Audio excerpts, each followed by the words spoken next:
Ecolóxico de alta calidade procedente directamente do seu lugar de orixe. Así o produto que ofrece Paporroibo, un proxecto de venda online de tés e infusións xestionado por un mozo emprendedor que ten en Cambados o seu centro de operacións. A empresa naceu de dúas grandes paixóns do seu responsable, as infusións e a comida ecolóxica. Eu estive emigrado en Reino Unido 6 anos a raíz de aí, a min sempre me gustou moito o tema dos tés, das infusións, e a vivir en Inglaterra, pois, máis aínda, converteuse, digamos, dun hobby a unha pasión.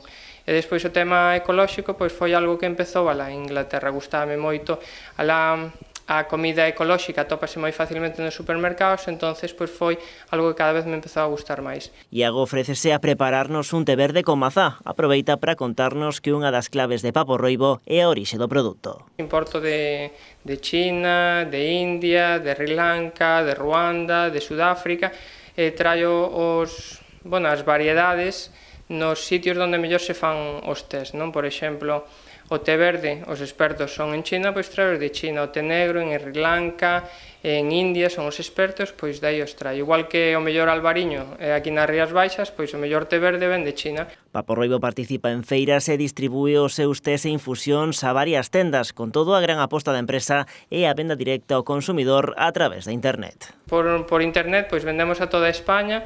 En Cataluña vendese moi ben, en Madrid tamén se vende moi ben, no País Vasco, en Andalucía, digamos que son esos os 4 principales mercados, pero Galicia, a raíz das feiras e das tendas, pois estáse tamén convertendo nun dos nosos principais mercados. Co té verde xa case listo para tomar, preguntámoslle polos premios Moce da Fundación Ronsel que recoñecen as mellores iniciativas de autoemprego de Galicia. Paporroibo non conseguiu levar ningún dos 3 galardóns, pero quedou entre os 10 finalistas de entre case un cento de proxectos. Sen dúbida, todo un logro.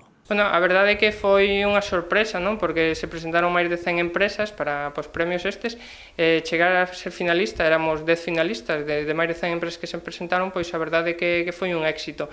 Paporroibo segue agora traballando para seguir medrando. O seu obxectivo é dar o salto a nivel europeo ano que ven e exportar os seus paquetiños de tés e infusións a outros países do continente.